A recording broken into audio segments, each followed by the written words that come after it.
All right, YouTube, so I'm back. Part 3 of my story about alopecia. So, in 2009, I started doing, I was itching to have my hair grow fast, which I don't know why I was, because my hair grew fine. But I started mixing up different oils and different things, and was applying this grow oil to my scalp. Also around this time, my husband and I were living in this apartment, which was terrible. It had all kinds of issues, and one issue that we had was mold in the shower, because it was like a shared bathroom where there was a sink and a toilet for one side, and then a sink and a toilet for another, and then each side shared the shower. The apartment was really made more for roommates, college roommates.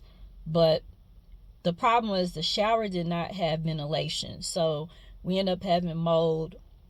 And they came in and they sprayed. They did the cheap fixes, and it never really did fix it. But somewhere around this time, I started noticing that I was having tenderness in one spot of my scalp, like probably about right here. And over time, it didn't go away no matter what I did.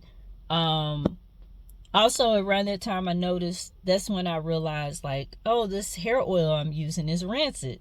So I'm putting rancid oil on my scalp. So months later, after continuously having this pain, and then I started noticing my hair was thinning in the area, I visited a dermatologist. Dermatologist did a biopsy, and it came back to show that I had Lichen Planopilaris. I was shocked, to say the least. Dermatologist told me at that time, this is scarring alopecia. The hair that you lose, more than likely you're not going to get it back. He gave me a pamphlet, told me to come back for steroid shots, and gave me, he prescribed a topical steroid. That was it. At that time, things were okay. It was just one little spot. I mean, I don't know. The spot might have been about that big. It wasn't that big. I continued using the things. I think he told me to use Nizoral or Nizoral shampoo as well.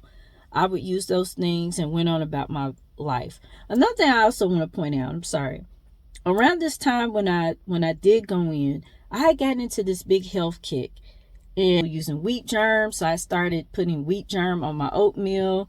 I started putting eating a lot of like shredded wheat and stuff. Scalp was itching bad, and now I'm going to tell you what's the problem with that in a minute. So 2009, diagnosed. Hair was still fine.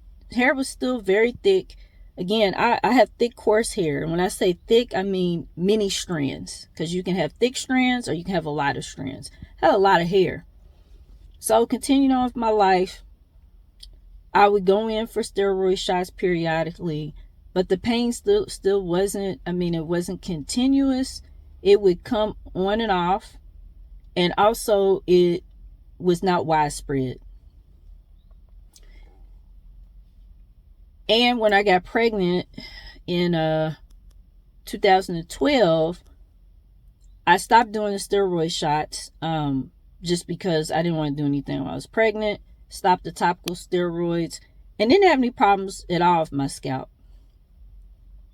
Had the baby.